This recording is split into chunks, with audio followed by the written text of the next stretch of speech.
안녕하세요. 자유유튜브더 자윤입니다. 오늘도 임동섭 대표님과 함께 경매에 대해서 한번 배워보는 시간 가져보도록 하겠습니다. 안녕하세요, 대표님. 네, 안녕하세요.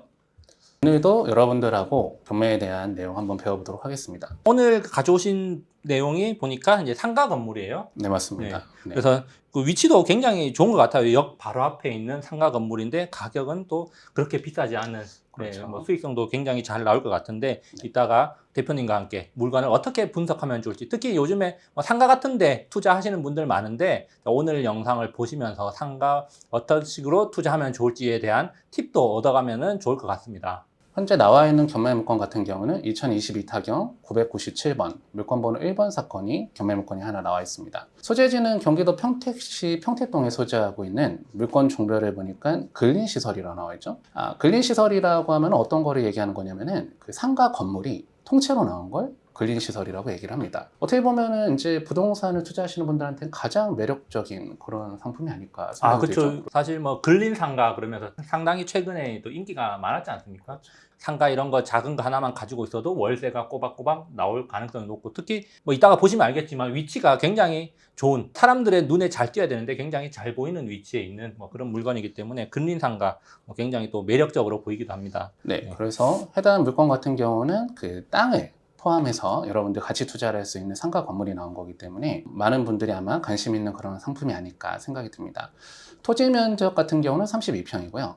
건물 면적 같은 경우는 약 한 38평 정도 되는 꼬마 네네. 리딩이 하나 나왔다고 말씀드릴 수가 있겠습니다. 근데 해당 물건의 무엇보다 가장 큰 메리트라고 하면은 가격이라고 말씀드릴 수가 있는데, 상가 건물을 하나 살 수가 있는데 금액이 4억대라고 하면은 굉장히 메리트가 있겠다. 그렇죠? 진짜 그러면은 사실 뭐 꼬마 빌딩에 준하는 그런 건물인데 그런 건물을 4억대, 거기다가 사실 또 여기가 깡촌이 아니라는 거죠. 우리가 이제 항상 다루는 거는 어디 뭐 시골 깡촌에 있는 그런 저렴한 물건을 가져오는 게 아니라 투자 가치가 있는, 특히 여기도 주소가 보면은 평택시 평택동, 평택역에 바로 인접한 상가라는 점에서 굉장히 가격적인 메리트도 있다, 이렇게도 볼 수가 있겠네요. 네, 그래서 방금 전에 말씀하신 것처럼 평택역에서 얼마나 가까운 물건인지 그 위치부터 여러분들하고 한번 같이 보고 넘어가 보도록 하겠습니다. 위치를 한번 봐보면은 뭐 이런 건물을 갖다가 무슨 건물이라고 해야 될까요? 역에 바로 앞에 붙어 있는 그러니까 건물이죠? 지금 이게 평택역이 이제 1번 출구, 2번 출구가 이렇게 있는데 평택역 광장이 지금 이렇게 있고 네. 역 광장에 붙어 있는 건물이네요. 이 평택역이라고 하면은 이제 1번 출구, 2번 출구가 있는데, 사실적으로 사람들이 많이 주출입하는 동선 같은 경우는 1번 출구입니다. 1번 출구 쪽에 이제 상가들이 많이 밀집이 되어 있고, 뭐 택시 정류장도 저기 이제 소재하고 있다 보니까 사람들이 많이 모이는 곳은 1번 출구다. 근데 그 2번 출구도 만만치 않게 유동인구가 좀 제법 있는 그런 지역이라고 말씀드릴 수가 있는데, 그 2번 출구 바로 앞에 붙어 있는 상가 건물이다 보니까 사실 저런 입지에 있는 물건 같은 경우는 경매로는 좀 잘 안 나오는 위치는 맞습니다. 매매를 해도 뭐 4억대 정도에 그냥 매매를 하려고 하는 사람들도 있을 것 같아요. 저 정도 위치면은. 그렇죠. 위치가 훌륭하다 보니까 그럼 어떤 식으로 되어 있는 상가 건물인지 여러분들 지금부터 한번 분석을 한번 해보면, 일단 가장 큰 그 메리트라고 하면은 먼저 말씀드린 것처럼 평택역하고의 접근성이다 라고 말씀드릴 수가 있는데, 해당 건물이 있는 물건은 이 커피베이가 그렇죠. 여기 그렇죠. 보면 이제 꾸미하게 커피베이 간판 이렇게 있고 앞에 테라스가 이렇게 있고, 그렇죠? 그렇죠. 여기 바로 옆에 이제 평택역이 있고 사람들이 이제 왔다 갔다 하면서 이제 이용하는 뭐 그런 주변에 있는 걸로 확인할 수가 있네요, 지금. 그렇죠. 그래서 여기 이제 광장이다 보니까 사람들이 여기 앞에 앉아서 좀 쉬면서 커피도 한 잔씩 마시는 그런 공간이다라고 말씀드릴 수가 있어요. 제가 실제로 평택역으로 한번 가보니까 물론 1번 출구만은 못하긴 하지만 2번 출구도 만만치 않게 유동인구가 제법 있는 그런 지역이라고 말씀을 드릴 수가 있겠습니다. 이 건물에 대한 내용을 갖다가 여러분들하고 조금 더 상세하게 한번 말씀을 한번 나눠보면은, 일단 이 건물에 대한 내용을 갖다가 평가하기 전에 이 토지에 대한 내용부터 여러분들하고 한번 같이 평가를 한번 해보고 넘어가도록 하겠습니다. 첫 번째로 준주거 지역이라는 지역으로 들어가고 지구 단위 계획구역이 묶여 있고, 나머지에는 가축 사용 제한구역, 그 다음에 상대 보호구역으로 지정이 되어 있는 그런 물건입니다. 일단은 우리가 조금 눈여겨서 보셔야 되는 내용 중에 하나는 바로 뭐냐면은 이 준주거 지역이라는 건데, 이 준주거 지역 같은 경우는 이제 상업용 빌딩을 높게 지을 수가 있는 그런 지역이다라고 말씀을 드릴 수가 있어요.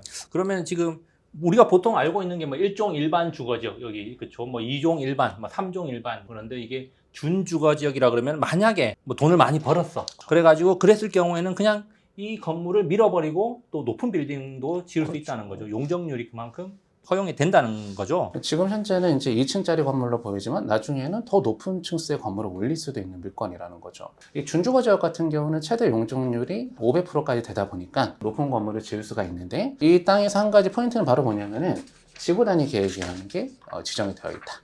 지구 단위 계획이라는 건 말 그대로 이 동네를 갖다가 특성화적인 그런 내용으로 묶어서 개발을 하겠다는 겁니다. 그렇기 때문에 지구 단위 계획 구역의 가장 큰 내용 중에 하나는 바로 뭐냐면은 단독 개발을 하는 게 아니라 인근에 있는 땅하고 묶어서 같이 개발을 하게 되면은 용적률에 대해서 인센티브를 줘서 건물을 갖다가 넓게 도시의 미관이 좋게 난개발을 하지 말라는 게 지구 단위 계획 구역이거든요. 해당 지역 같은 경우도 옆일지랑 같이 개발이 들어가게 된다라고 하면은 용적률의 인센티브를 받을 수가 있는 그런 물건이다라고 말씀드릴 수가 있겠습니다. 아, 그러면 지금은 사실상 뭐 2층 건물로 보이지만 용적률 500%, 그러면 한 5층까지는 지을 수 있다는 거잖아요. 그렇죠. 5층 이상을 지을 수가 있는 물건이다 보니까. 그렇죠. 기본 이제 5층 네. 정도는 지을 수 있는데 거기다가 인센티브까지 받으면은 뭐 6, 7층까지도 올릴 수 있는, 그렇죠. 굉장히 지금 뭐 토지 가치만 해도 그러면 엄청난 거겠네요, 지금. 그렇죠. 네. 평택역 2번 출구 바로 앞에 빌딩을 올릴 수가 있는 물건인데, 제가 이 물건을 통해서 더 큰 그림을 그릴 수가 있는 걸 제가 좀 이따 말씀드려 볼게요. 역시 또 이제 빅픽처를 가지고 오신 또 우리 대표님입니다. 이게 네. 단계별로 성공만 하면은 정말 한 번에 좀 큰 돈을 벌 수가 있는 그런 물건이거든요. 제가 뒤에 가서 한번 설명드려 보도록 하겠습니다. 일단은 해당 건물에 대한 정보를 한번 보게 되면은 1층에 이제 커피숍, 커피베이라는 브랜드가 들어와 있는 물건입니다. 그래서 1층 같은 경우는 커피숍이 제답게 이제 올라가 있는데, 2층에 보니까 건물 같은 경우가 조금 제대로 지은 건물처럼 보이진 않는단 말이죠. 그렇죠? 저게 지금 보니까 그 간접평가서에는 선룸형 형식으로 되어 있다 이렇게 되어 있는데, 말 그대로 이제 창고를 올려놓은 거거든요. 창고를 올려놨는데 보니까 1층에 있는 자재 같은 경우는 그래도 좀 좋은 자재를 써서 올린 것 같지만, 2층에 있는 자재 같은 경우는 조금 저렴한 자재로 좀 급하게 올린 그런 모습이 보이죠. 1층 같은 경우는 건축물 대장상에도 있는 건물이기 때문에 합법이 맞지만, 2층에 있는 창고 부분은 전부 다 불법입니다. 딱 봐도 약간 이제 가건물처럼 그렇죠. 패널을 붙여놓은 그런 느낌이 좀 나긴 나요, 사진상으로 봐도. 그렇죠. 근데 이제 그래서 저 부분에 대해서 지금 현재는 건축물 대장 한번 떼보면 어떻게 되어 있는가? 건축물 대장 한번 떼봤을 때도 마찬가지로 1층만 나와 있어요. 그렇죠? 2층이 없다라는 거거든요. 지금 1층 갖다가 불법을 올려서 사용하고 있다라는 건데, 일반적으로 어떤 건물이 위반 건축물로 걸리게 된다라고 하면은 건축물 대장을 떼자마자 오른쪽에 네모나게 위반 건축물이라고 표시가 뜨거든요. 해당 물건 같은 경우는 아직까지 위반 건축물로 등재가 되어 있는 물건은 아닙니다. 이번에 뭐 경매도 나오고 그러다 보니까 위반 건축물로 이제 걸릴 가능성이 좀 큰 물건이라고 말씀드릴 수가 있죠. 누가 신고를 안 하면은 사실은 뭐 걸리기가 힘든데, 지금 이제 이렇게 경매 물건으로 나옴으로 인해 가지고 그렇죠. 많은 사람들이 여기 지금 평택역 앞에 있는 커피베이 2층이 위반 건축물이다. 뭐 그래서 그렇죠. 뭐 시청에다가 신고를 하면은 이제 바로 위반 건축물 이행강제금 뭐 부과가 나오겠죠. 그 위반 건축물로 등재가 되게 되면은 일단은 그 지자체에서는 바로 저 위반 건축물을 철거하라고 이렇게 나오는 게 아니라, 일단은 시정명령이라는 게 나오게 됩니다. 몇 월 며칠 몇 시까지 그 부분을 갖다가 시정해라. 근데 만약에 그 기간까지 시정을 하지 않게 된다라고 하면은 방금 전에 말씀하셨던 이행강제금이라는 범칙금이 나오게 되는데, 그 금액이 매년 갈수록 올라가고 있거든요. 아마 이 부분 한 60제곱미터 정도 돼 보이는데, 2층 부분이 저 정도라고 하면은 아마 1년에 벌금이 2천만 원 이상은 나올 것 같아요. 뭐 저거를 유지하기 위해서 1년에 벌금이 2천만 원 이상 내기에는 좀 쉽지가 않겠죠. 그렇죠. 뭐 여기 보면은 점포 주인은 이제 세입자로 들어와 있다 이렇게 돼 있는데, 그렇죠. 월세가 이제 120만 원으로 조사가 돼 있더라고요. 제가 네, 미리 살펴보니까. 그런데 이행강제금이 1년에 한 2천만 원 나온다. 굳이 그걸 유지할 필요가 없이 그냥 다 철거를 하는 게 훨씬 이득이겠죠. 그렇죠. 나중에는 저 2층 부분을 갖다가 철거를 해야 될 수도 있는 그런 부분이 있다라는 거 생각을 좀 해보시고 투자를 해야 되는 물건이다. 이번에 이 물건 같은 경우 이제 권리 분석을 한번 해본다라고 하면은 어떤 부분에 대해서 권리 분석을 여러분들한테 말씀드릴 수가 있냐? 해당 물건 같은 경우는 이제 건물 물건으로 되어 있다 보니까 토지 등기부, 건물 등기부가 따로 있는 물건인데요. 한 가지 특이한 상황을 보게 된다라고 하면은 아무런 채권이 없는 상태인데 경매가 나왔어요. 뭐 근저당권이나 가압류나 뭐 이런 것들이 설정돼서 빚을 못 갚았을 때 나오는 게 보통 경매인데, 해당 물건 같은 경우는 아무런 그런 채권이 없는 상태로 경매가 나왔죠. 이런 경매를 갖다 뭐라고 얘기하냐면은 형식적 경매라고 얘기를 합니다. 형식적 경매라고 하는 건 바로 뭐냐면은, 해당 건물 같은 경우는 이제 그 부모님 소유로 있었던 물건이 자녀들한테 상속이 된 거예요. 상속이 됐는데 그 중에 한 자녀가 나 이거 형제들하고 같이 갖고 싶지 않다. 이거 현금으로 분할을 해달라. 라고 해서 법원에 요청을 하는 바람에 이게 이제 공유물 분할을 통한 형식적 경매라고 얘기를 하거든요. 건물은 우리가 5명이 가지고 있다고 해가지고 5명이 다 같이 들어가서 사는 거 아니면은 그렇죠. 사실상 이제 소유권의 의미가 없어지니까 그렇죠. 거기다가 지금 임대를 주고 있는데 월세를 나한테 안 나눠줬다. 만약에 제가 5째 막내 동생인데 같이 나누기로 해놓고 왜 형만 가져가? 그렇죠. 그러면서 이제 기분이 점점 나빠지면은 안 되겠어 그래가지고 이제 그냥 경매 넣어서 우리 분할하자 뭐 이렇게 해도 되겠죠. 형제들끼리는 답이 안 나오니까 어떻게 나눠야 될지 뭐 그렇게 해서 이제 아마 나온 게 아닐까. 형제들끼리 좀 불화가 있는 게 아닐까 뭐 이렇게 또 추측은 해볼 수가 있는데. 자, 그래서 해당 물건 같은 경우는 딱히 뭐 말소 기준 권리라고 할 수 있는 근저당권 이런 게 없고 이 경매가 신청이 들어간 이 등기 자체가 말소 기준 권리다. 그렇기 때문에 이 임의 경매가 신청이 들어간 날짜가 2022년 3월 15일이기 때문에 이 전에 들어온 권리만 없으면 이의소되는 권리는 없겠죠. 그런 권리는 없는 사건이고 이 임의 경매보다 먼저 들어온 임차인이 있다라고 하면 이제 대항력이 있는 그런 부분이 생기는 건데 그 임의 경매 등기보다 먼저 들어온 임차인이 있는 사건입니다. 그렇죠? 네네. 사업자 등록일자를 보니까 2022년 2월 18일 날 사업자 등록을 해서 들어왔다 보니까 이 임차인 같은 경우는 대항력이 있는 임차인이다 라고 말씀드릴 수가 있어요. 그 다음에 추가적으로 확정일자도 받았는데 지금 현재 보니까 뭘 안 했냐면은 배당 요구를 안 해버렸다. 배당 요구라는 걸 하게 되면 그냥 보증금을 배당받고 네네, 그쵸. 해당 가게에서 나가면 되는 거거든요. 근데 지금 현재 배당 요구를 아예 안 해버리다 보니까 이 임차인에 대한 권리를 통째로 낙찰자가 승계를 받아야 되는 그런 물건이다 라고 그렇죠. 말씀드릴 수가 이제 있습니다. 확정 일자가 일단은 빠르고 사업자 등록도 이제 빠르기 때문에 만약에 낙찰을 받는 사람이 보증금 총 500만 원을 돌려주고 나가라고 하던가 아니면은 그냥 좀 협상을 해가지고 뭐 계속 있게 하던가 뭐 이제 그렇죠. 그렇게 처리를 해야 되는 뭐 그런 사건이긴 하네요. 네, 그래서 이 임차인에 대한 권리를 낙찰자가 승계를 받아야 되는 물건인데 나중에 이제 보증금 1,500만 원은 낙찰자가 빼줘야 되겠습니다. 나중에 1,500만 원이라는 돈이 추가로 들어간다는 사실은 인지를 하시고 입찰을 하셔야 되는 건데 한 달에 나오는 월세를 보니까 120만 원 정도 월세가 나오거든요. 4억대 물건인데 월세가 120만 원이다. 사실적으로 이 수익형 부동산에 투자하시는 분들한테는 그렇게 큰 메리트가 있는 금액까지는 아니라고 말씀드릴 수가 있어요. 4억 정도 투자하는데 한 달에 120만 원 정도 월세가 들어온다라고 하면은 연에 들어오는 수익률을 따지게 된다라고 하면은 한 3% 정도대. 네, 라고 그렇죠. 말씀드릴 수가 그러면 있거든요. 보통 이제 우리가 상가나 이런 데 투자할 때 한 5% 정도를 바라보고 투자를 그렇죠. 하는데 뭐 3% 정도라고 하면은 사실 월세 수익으로는 메리트가 좀 없는 물건이다. 뭐 그렇지만 또 다른 걸 생각해 보면은 그렇죠. 또 이제 메리트가 있기 때문에 우리가 오늘 또 이렇게 소개를 해드린 거 아니겠습니까? 그렇죠. 네. 그 메리트에 대한 거는 제가 좀 뒤에 가서 설명드릴 건데 이 땅에 대한 가치도 같이 한번 보면서 투자할 수 있는 물건이다.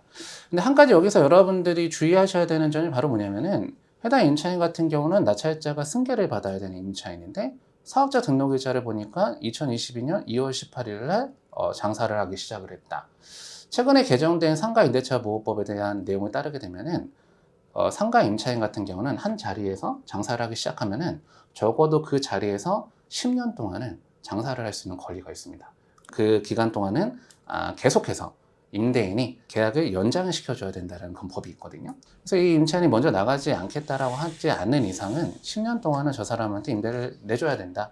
근데 그 기간 동안 임대료도 내 맘대로 막 2배, 3배 올릴 수가 있는 게 아니라 연 5% 이내만 올릴 수가 있다 보니까 아무래도 임대 사업을 갖다가 하시는 분들 입장에서는 이 부분이 조금 마음에 걸리시는 부분이 될 수가 있겠습니다. 그러나 아까 말씀하신 것처럼 평택역 2번 출구 바로 앞에 있는 상가 건물이다라고 하면은 그 입지에 대한 가치는 떨어지지 않는 물건이기 때문에 임대 수익률은 좀 낮을 수는 있지만 그 입지에 대한 가치는 계속해서 올라갈 수가 있는 그런 물건이다 라고 말씀드릴 수가 있기 때문에 사실적으로 소액으로 꼬마 빌딩 한번 투자해 보시려고 하는 분들한테는 괜찮은 물건이다 라고 말씀드릴 수가 네, 그렇죠. 있겠습니다. 지금 이제 뭐 임차인 문제가 어떻게 해결될 수 있을지는 모르겠지만 굉장히 지금 입지 가치가 있고 지금 지구 단위 계획 구역에 묶여 있고 그렇죠. 그다음 준주거 지역에 있고 그렇죠. 뭐 여러 가지로 봤을 때는 굉장히 지금 땅의 가치가 당당한 물건 같습니다. 그래서 아까 말씀드린 것처럼 이제 지구 단위 계획 구역으로 묶여 있는데 옆 필지랑 같이 개발을 하는 걸로 이제 권장 사항으로 되어 있습니다. 해당 필지는 그래서 같이 개발하게 되면은 용적률에 대한 인센티브를 받게 돼서 건물을 높게 지을 수가 있는데 해당 물건만 단독으로 개발하게 되면 그 인센티브를 받을 수가 없다 보니까 아마 제 예상에는 건물을 갖다가 저런 식으로 올리지 않았나 이렇게 생각이 들거든요. 네. 근데 제가 여기서 좀 큰 그림을 하나 잡아드리면 바로 뭐냐면은 아까 전에 보셨던 건물 중에 처음에는 이제 건물을 갖다 같이 개발하려고 했었던 네, 물건이고 그쵸. 요것만 네. 이제 커피베이가 네네. 됐고 옆에는 지금 뭐로 하고 있냐면은 타로집으로 하고 있거든요. 타로집으로 되어 있는데 저 타로집으로 되어 있는 것도 지금 현재 경매가 나와 있거든요. 아, 결국은 지금 이제 건물이 양쪽이 다 경매가 나와서 그렇죠. 이게 아까 네. 제 커피베이, 이게 지금 타로집 이렇게 되어 있다 보니까 해당 물건 같은 경우는 어떤 큰 그림을 잡아볼 수가 있냐면은 일단 커피베이를 갖다가 좀 비교적 저렴한 금액으로 잡아놓을 수가 있다라고 하면은 나중에 이 타로 가게를 하는 이 집까지 전부 다 경매를 받아서 건물을 높게 지어서 그 투자 가치를 갖다가 극대화를 시킬 수가 있는 그런 방법이 있는 물건이 되겠습니다. 그렇죠. 지금 보면은 여기 사진상으로 봐도 옆에 건물은 1층, 2층, 3층, 그 옆에 건물은 최소한 이제 한 4층 이상, 그렇죠. 뒤에도 보면은 5층 이상 이렇게 이제 되어 있는데 이 건물만 단층으로 되게 옛날 건물인 그렇죠. 것 같죠. 그래서 사실 묶어서 하면은 이까지는 최소한 5층 이상은 지금 올릴 수 있는 그런 물건이 그렇죠. 다 이렇게 이제 볼 수가 만약에 있네요. 건물을 지어서 올린다라고 하면 이런 건물들보다는 훨씬 입지가 좋죠. 좋겠. 그래서 네. 나중에 그 지구 단위 계획 구역을 통해서 같이 묶어서 개발하게 된다라고 하면은 굉장히 평택역 2번 출구 앞에 가까이 위치해 있는 높은 빌딩을 소유할 수도 있는 그런 물건이겠다. 그래서 바로 옆에 나와 있는 그린주택 같은 경우는 지금 현재 토지 63평, 건물은 한 20평 정도 되는데 최저 감정가는 한 7억 6,200만 원 정도에 나와 있는 물건입니다. 현재 상태는 변경이라고 되어 있기 때문에 기일이 지금 연기가 되어 있는 그런 상태인데 나중에는 다시 경매 물건이 나올 수가 있는 그런 물건이 되겠습니다. 근데 한 가지 흥미로운 점은 바로 뭐냐면은 그 경매 물건이 나온 물건 같은 경우는 이게 지금 타로 가게가 있는 그 땅이거든요. 이 땅에 대한 것만 나온 게 아니라 지금 현재 이 옆에 땅, 그다음 저 위에 땅까지 전부 다 포함해서 지금 아까 전에 그 가격에 아까 전에 얼마였죠? 7억 7억 6,200만 원에 나와 있는 거거든요. 지금 현재 커피베이가 올라가 있는 땅은 어떤 땅이냐면은 요 땅. 그렇죠? 나중에 혹시라도 이 커피베이를 낙찰 받아 놓으시고 요 세 가지만 같이 낙찰 받으실 수가 있다라고 하면은 만약에 건물을 올린다고 하더라도 꽤 큰 건물이 나오겠고 뭐 꽤 큰 건물을 지을 수가 있고 그게 이제 전부 다 상가 건물을 지을 수가 있는 물건이 되다 보니까 그 투자 가치는 참 극대화를 시킬 수가 있는 그런 소스도 하나 있다더라. 물론 그게 안 된다라고 하더라도 저 커피베이 하나만 낙찰 받을 수가 있다라고 하더라도 좋은 물건은 맞지만 나중에 이렇게 큰 그림 한번 그려본다라고 하면은 건물을 지어서 저런 건물 하나 있으면은 사실 노후는 좀 보장이 되지 않겠습니까? 예, 그런 거를 이 바라보시고 정도면은, 네, 투자를 한번 해볼 수가 있는 물건이 될 것 같습니다. 네, 그래서 오늘 이제 평택역 광장에 인접한 이제 근린 상가. 사실 알고 보면은 1층짜리 건물이지만 또 좀 더 큰 그림을 생각해 보면은 주변에 땅들이 이렇게 다 지금 경매로 나왔다가 기일이 변경돼 가지고 날짜가 따로 잡히지는 않았고 우리가 소개해 드린 이 물건만 지금 날짜가 잡혀 있는 상태죠. 지금 현재 건물로도 임대수익형 부동산으로 여러분들이 평택역 2번 출구 바로 앞에 있는 상가 건물을 투자해 볼 수 있는 물건이지만 나중에 더 나아가서는 임금 피지까지 같이 매입을 하셔갖고 평택역 2번 출구 바로 앞에 굉장히 규모가 있는 상가 건물을 지을 수도 있는 그런 물건이다 보니까 이런 물건들은 여러분들이 조금 공부하시는 겸 알아두시면 좋은 물건이 되지 않을까 이렇게 생각이 됩니다. 네, 역시 오늘도 이제 좋은 물건 한번 소개를 해 주셨는데 오늘은 사실 이제 상가 건물, 뭐 근린 상가 이런 또 용어들, 생소한 용어들이 많이 나왔고 어떻게 이제 투자를 하면 좋을지 여기에 대해서도 여기 계신 분들은 이런 투자를 잘 접해보지 못한 것 같아가지고 궁금한 점이 있을 수도 있을 것 같아요. 혹시 뭐 이걸 들으면서 궁금한 점이 있으시면은 한번 답변 주는 시간 가져보도록 하겠습니다. 혹시 궁금한 거 있는 사람 있나요? 그 내용을 한번 설명드려보면은 근린 시설이라고 하면 말 그대로 건물, 상가 건물이 통째로 나온 물건이다라고 말씀드릴 수가 있어요. 요즘에 아무래도 가장 투자를 하실 때 걱정하는 부분 중에 하나가 바로 뭐냐면은 내가 혹시라도 다주택자가 되게 그렇죠. 되면은 네네. 세금적인 부분 때문에 조금 이제 손해를 많이 보기 때문에 그런 부분들을 갖다 가장 걱정을 많이 하시는데 일단 이 올 상가로 되어 있는 상가 건물이라고 하면은 일단 주택수랑 상관이 없겠고 대출 규제도 좀 피해갈 수가 있는 물건이다 보니까 대출도 많이 받아서 투자할 수가 있는 물건이다. 사실 지금 현재 부동산 시장 경기는 침체가 되고 있지만 많은 자산가들은 강남에 있는 건물들을 계속해서 사들이고 있거든요. 오히려 이제 금리가 비싸니까 그분들한테는 이제 기회가 온 거죠. 그렇죠. 이제 현금을 많이 가지신 분들은 어차피 그렇죠. 뭐 금리가 오르든 말든 나는 일단 현금을 가지고 있고 그 메리트가 더 부각되기 때문에 그렇죠. 또 유리한 고지를 또 점할 수 있고. 그렇죠. 네. 그래서 난도를 못 사는 그런 물건들을 좀 더 저렴한 금액에 살 수가 있다라는 건데 결국 이제 일반적인 근린 상가, 구분 상가 하나 사는 것보다 이렇게 상가 건물을 사는 가장 큰 메리트 중에 하나는 바로 뭐냐면은 땅을 포함하고 있다는 거거든요. 그래서 나중에 월세도 어느 정도 받다가 나중에 지가가 올라가게 되면은 그 처분이 또 볼 수가 있다는. 네네. 그래서 우리가 그 매스컴에서 기사 같은 거 많이 보면은 뭐 연예인이 뭐 첨단동에 그쵸, 건물 네. 50억에 샀는데 뭐 몇십억을 벌었냐 뭐 이런 말씀 맨날 들어보셨잖아요. 그렇기 때문에 가장 자산가들이 많이 선호하는 그런 물건은 이런 상가 건물들이 그렇죠. 아닐까. 근데 상가라고 해도 이제 다 똑같은 상가가 있는 게 아니라 이렇게 근린 상가가 있는 거고 또 일반적인 상가 건물 그러면 쇼핑몰 같은 데 하나씩 있거나 아니면 저희도 지금 여기 오피스 건물에 보면 지하에 상가들이 있잖아요. 그런 구분 상가들이 있는데 사실 이런 구분 상가들은 크게 뭐 나중에 가치가 올라가지는 않지만 그렇죠. 또 이런 근린 상가들은 넓은 땅을 포함하고 있기 때문에 나중에 그렇죠. 충분히 가치가 더 올라갈 수 있다. 요즘에 현금 부자들은 근린 상가에 투자를 많이 하더라. 뭐 이런 이야기도 있습니다. 그래서 요즘에는 자산가들은 건물 아니면 땅 투자를 많이 하고 있긴 합니다. 네네. 네, 그래서 이제 뭐 좋은 답변이 됐으면 좋겠고 일단 뭐 근린 상가라는 좀 생소한 개념에 대해서 뭐 조금이라도 이해가 되는 답변이 아니었나 이런 생각을 해봅니다. 네, 그래서 오늘 저희가 준비한 건 여기까지고요. 또 저희는 다음 주에 또 좋은 물건을 가지고 또 경매에 대해서 배워보는 시간 한번 가져보도록 하겠습니다. 네, 지금까지 임동섭 대표님이었습니다. 네, 네, 감사합니다. 감사합니다.